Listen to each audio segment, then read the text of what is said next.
And if your kids spend a lot more time playing video games, you might want to keep this in mind. All that time spent gaming could someday land them a college scholarship. In tonight's special report, 13 News Sports Director Anna Tarullo has how esports is booming. Well, long nights staying up playing video games are finally starting to pay off for some, literally. Esports have exploded in growth the past few years, with tournaments beginning to rival traditional sports in size and scale.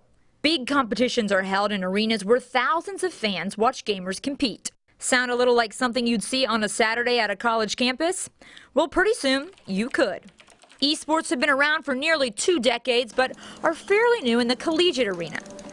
The first varsity esports team came on the scene in 2015, and now nearly 200 colleges and universities offer varsity esports, with more than 30 offering scholarships. The University of Pikeville, the second college in the country to offer scholarships, gave one to Nick Collum.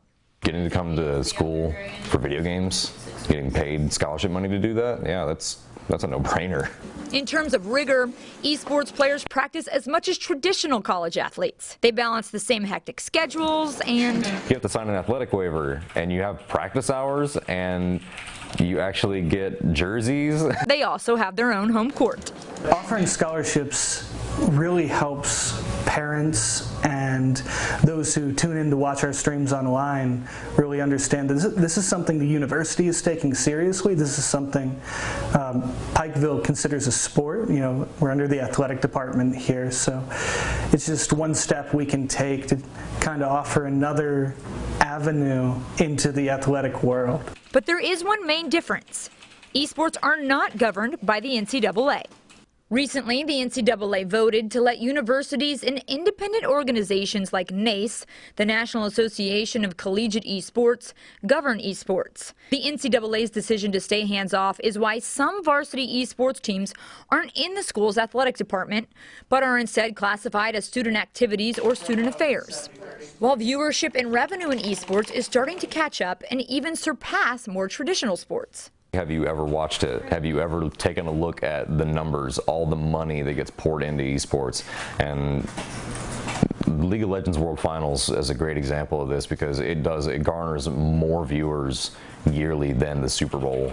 At the professional level, esports earned more than $900 million in 2018 in sponsorships, advertising, merchandising, and ticket sales to tournaments.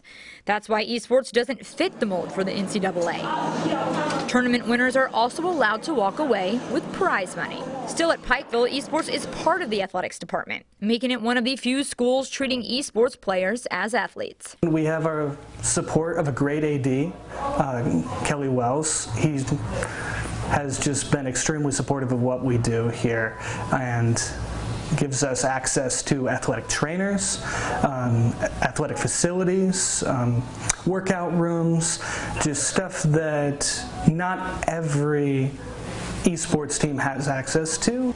There is no guidebook or rule book, so depending on the school and the overseeing department, every single program is going to have some differences, including how scholarships are awarded, what games are played, even who and how they play in competition.